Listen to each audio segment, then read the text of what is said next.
Chapter 3. It's terrifying how nightmares transform. I'm talking about ordinary nightmares now, not the kind that get painted. Terror dreams. They change. They evolve. It's bad enough to encounter something frightening in the waking world, but at least those mortal horrors have shape, substance. That which has shape can be understood. That which has mass can be destroyed. Nightmares are a fluid terror. Once you get the briefest handle on one, it will change, filling nooks in the soul like spilled water filling cracks in the floor. Nightmares are a seeping chill created by the mind to punish itself. In this, a nightmare is the very definition of masochism. Most of us are modest enough to keep that sort of thing tucked away, hidden. On Painter's world, those dark bits were strikingly prone to coming alive. He stood at the edge of the city, bathed from behind in radioactive teal and electric magenta, and stared out at the churning darkness. It had substance. It shifted and flowed, similar to molten tar. The shroud, the blackness beyond. Nightmares unformed. Trains traveled the High lines to places like the small town where his family still lived, a couple of hours away. He knew other places exist. Yet it was difficult not to feel isolated while looking into that endless blackness. It stayed away from the High lines, mostly. He turned and walked the street outside the city for a short time. To his right, those outer buildings rose as a shield wall, with narrow alleyways between. As I said before, it wasn't a true fortification. Walls didn't stop nightmares. A wall would merely prevent people from stepping out onto the perimeter. In Painter's experience, no one came out here but his kind. The ordinary people stayed indoors, even one street further, and where it felt infinitely safer. The people lived as he once had, trying hard not to think about what was out there, seething, churning, and watching. These days it was his job to confront it. He didn't spot anything at first. No sign of particularly brave nightmares encroaching upon the city. Those could be subtle, however. So Painter continued. His assigned beat was a small wedge that began several blocks inward of the perimeter, but the outside portion was the widest, and the most likely place for signs of nightmares to appear. As he did his rounds, he continued to imagine that he was some lone warrior, instead of, essentially, an exterminator who had gone to art school. To his right he passed the capstone paintings. He wasn't certain where the local painters had come up with the idea, but these days, during dull moments on patrol, they tend to do practice work on the outer buildings of the city. The walls facing the shroud didn't have windows, so they made for large inviting canvases. Not strictly part of the job, each was certain personal statement. He passed Akane's painting, depicting an expansive flower. Black paint on the whitewashed wall. His own spot was two buildings over, just a blank white wall, though if you looked closely, you could see the failed project beneath peeking through. He decided to whitewash it again, but not tonight, because he caught signs of a nightmare at last. He stepped closer to the shroud, but didn't touch it. Didn't touch it, of course. Yes, the black surface here was disturbed. Like paint that had been touched when near to drying, it was upset, rippling. It was difficult to make out, as the shroud didn't reflect light, unlike the ink or tar it otherwise appeared to be. But Painter had trained well. Something had emerged from the shroud here. and started into the city. He retrieved his brush, a tool as long as a sword, from his large painter's bag. He felt better with it in hand. He shifted his back to his back, feeling the weight of the canvases and ink jar inside. Then he struck inwards, passing the whitewashed wall that obscured his latest failure. He tried 4 times. This last one had gotten further than most of his attempts. A painting of the star, which he'd started after hearing the news of an upcoming voyage intended to travel the darkness of the sky. A trip to the star itself, for which scientists planned to use a special vessel and a pair of ion lines launched an incredible distance. In this, Painter had learned something interesting. Contrary to what everyone had once assumed, the star wasn't merely a spot of light in the sky. Telescopes revealed it. It was a planet, occupied, according to their best guess, by other people. A place whose light somehow cut through the shroud. The news of the impending trip had briefly inspired him, but he'd lost that spark, and the painting had languished. How long had it been since he'd recovered it over? At least a month. On the corner of the wall near the painting, he picked out steaming blackness. The nightmare had passed this way, and brushed the stone, leaving residue that evaporated slowly, shedding black tendrils into the night.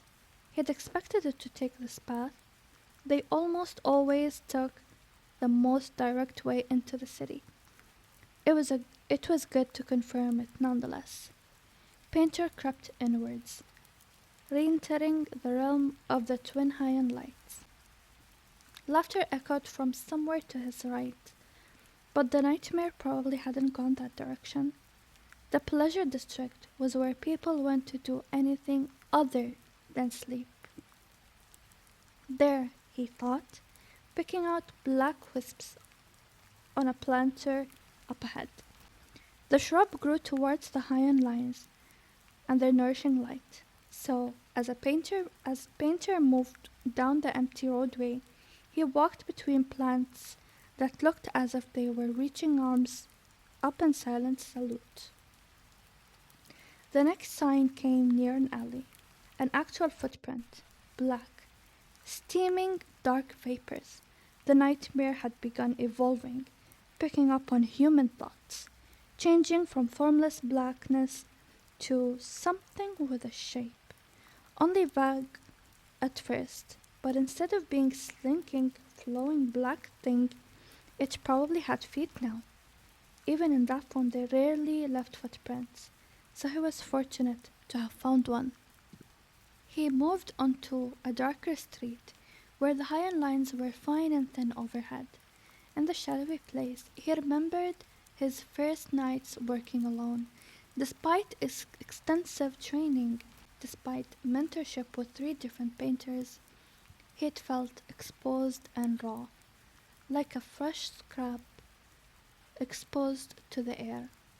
His emotions and fear close to the surface. These days, fear was layered well beneath calluses of experience. Still, he gripped his shoulder bag tightly in one hand and held his brush out as he crept along. There, on the wall, was a handprint with 2 long fingers and what looked like claws. Yes, it was taking form. Its prey must be close. Farther along the narrow alley, by a bare wall, he found the nightmare, a thing of ink and shadow, some 7 feet tall.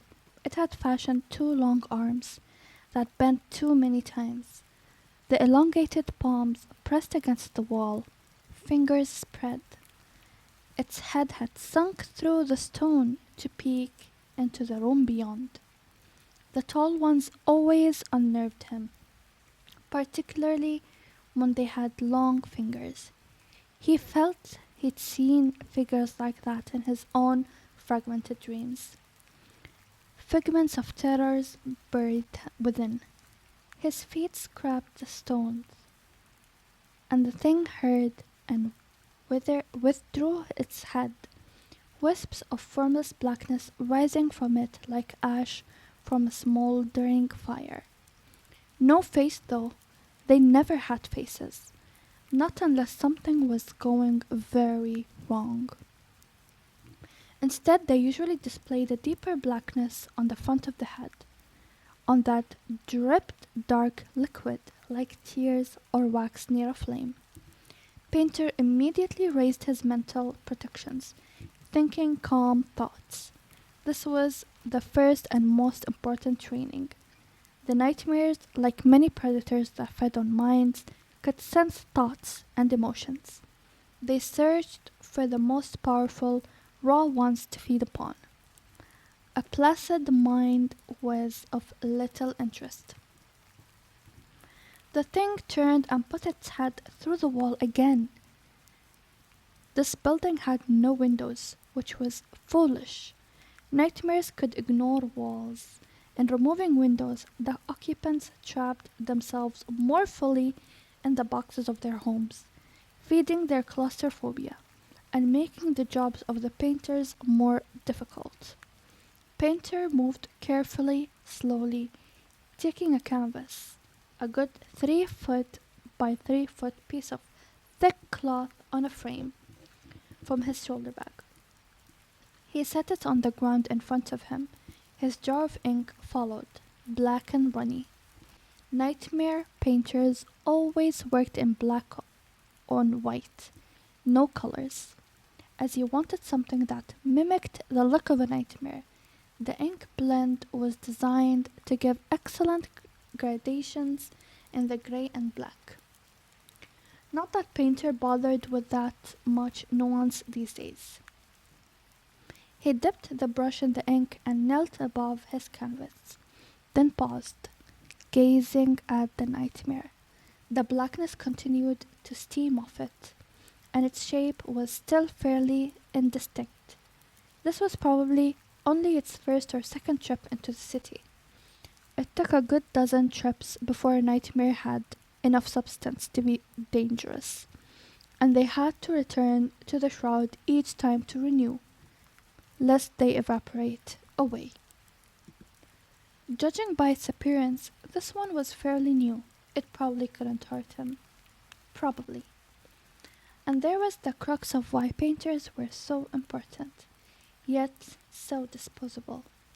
Their job was essential, but not urgent. As long as a nightmare was discovered within its first 10 or so trips into the city, it could be neutralized. That almost always happened. Painter was good at controlling his fear with thoughts like these. That was part of his training, very pragmatic. Once his breathing calmed, he tried to consider what the nightmare looked like, what its shape could have been, supposedly if you picked something that the entity already resembled, and painted that, you would have more power over it. He had trouble with this, or rather, during the last few months, it had felt like more trouble than it was worth. So today he settled on the shape of a small bamboo thicket and began painting. The thing had spindly arms, after all. Those were kind of like bamboo. He'd practiced a great number of bamboo stalks. In fact, you could say that Painter had a certain scientific precision in the way he drew each segment, a little sideways flourish at the start, followed by a long line. You let the brush linger a moment so that when you raise it, the blot the brush left from the end knob of the bamboo segment. You could create each in a single stroke. It was efficient, and these days, that seemed most important to him. As he painted, he fixed the shape in his mind, a central powerful image. As usual, such deliberate thought drew the thing's attention. It hesitated, then pulled its head out from the wall and turned in his direction, its face dripping in its own ink. It moved towards him, walking on its arms, but those had grown more round with knobbed segments. Painter continued, stroke, flourish, leaves made with thick flips of the brush, blacker than the main body of the bamboo. Similar protrusions appeared on the arm of the thing as it drew closer. It also shrunk in upon itself as he painted a pot at the bottom. The painting captured the thing, diverted it, so that by the time it reached him, the transformation was fully in effect. He never lost himself in the painting these days. After all, he told himself he had a job to do. And he did that job well.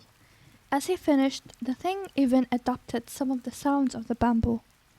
The soft rattle of stalks beating against one another to accompany the omnipresent buzz of the iron lines above.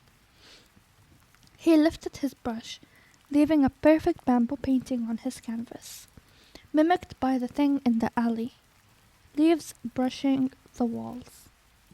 Then, with a sound very much like a sigh, the nightmare dispersed. He deliberately transformed it into a harmless shape. And now, trapped as it was, it couldn't flee to the shroud rain to the shroud to regain strength. Instead, like water trapped on a hot plate, it just evaporated. Soon Painter was alone in the alley. He packed up his things, sliding the canvas back into the large bag alongside 3 unused ones. Then he returned to his patrol.